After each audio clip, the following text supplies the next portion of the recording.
haven't seen you in a while. I know. Morning rounds at Baylor St. Luke's Medical Center in Houston, Good morning, Ida. where Dr. Fadi Judah practices internal medicine. How was the pain? And you're breathing better? I'm breathing better.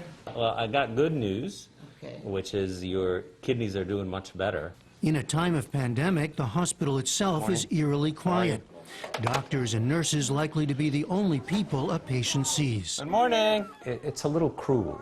There's almost a panic if you fall ill these days because you feel like you're being sent into solitary confinement, whether from COVID or not.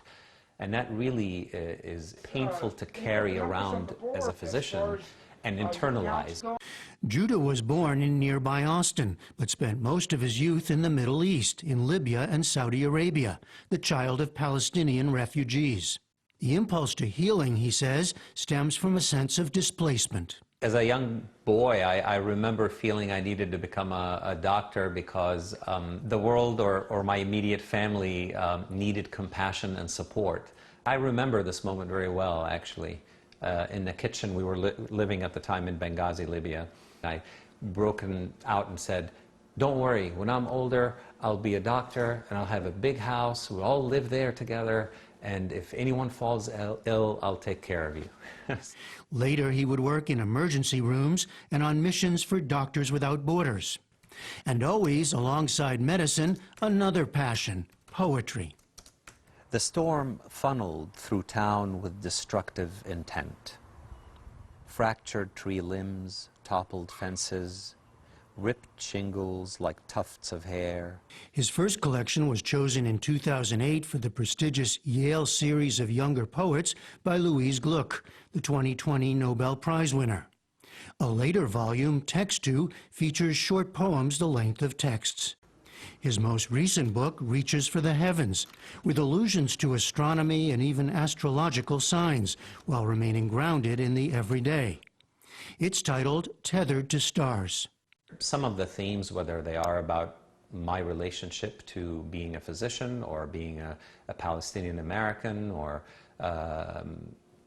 bilingual or whatnot, they maybe free themselves into time a little bit more, a little bit away from this notion that everything we speak in America has to be, so to speak, on the census form. Here, even disasters play out in everyday human terms. The poem House of Mercury describes the aftermath of a recent hurricane that blew through a part of Houston where Judah's parents live. Subtly, in the background, the pandemic. On the second day, I cut up the rest of the branches, deepened the earth for the fig, enjoyed a long, lazy lunch with my parents, and on the way home, heard a radio report on whether the sky is bluer during a pandemic. This was earlier last year. The highways are empty and the city seemed affected by the pandemic lockdown. It just struck me that in the end we cannot escape how beautiful we want to feel life is. We're going to do takeout. Judah and his wife, Hannah El Sali, have 2 children, and the pandemic changed life at home in another way. Hannah is an infectious disease doctor and researcher who served as a lead investigator for the Moderna vaccine. Literally, the whole world is watching and waiting. Yes, that part is the stressful part, right?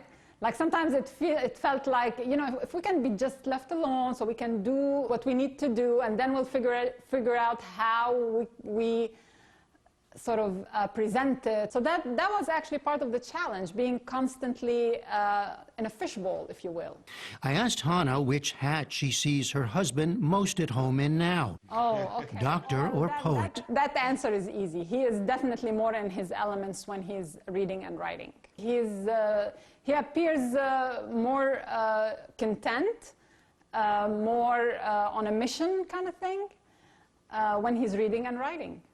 Both partners in this 2-doctor household say both science and art, medicine and poetry require an imaginative mind that sees beyond research data or life's routine moments.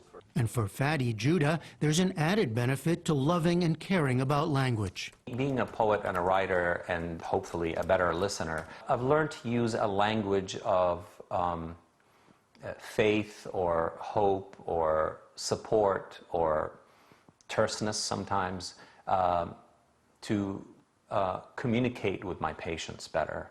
House of Mercury ends with a lunch at his parents' house. Hummus, falafel, shakshuka, followed by tea and stories about fear that comes to nothing. The kids said it was the best falafel they'd ever had. And Mom said that going forward, her morning glories will get the light they deserve. A lesson in what even fallen trees can bring.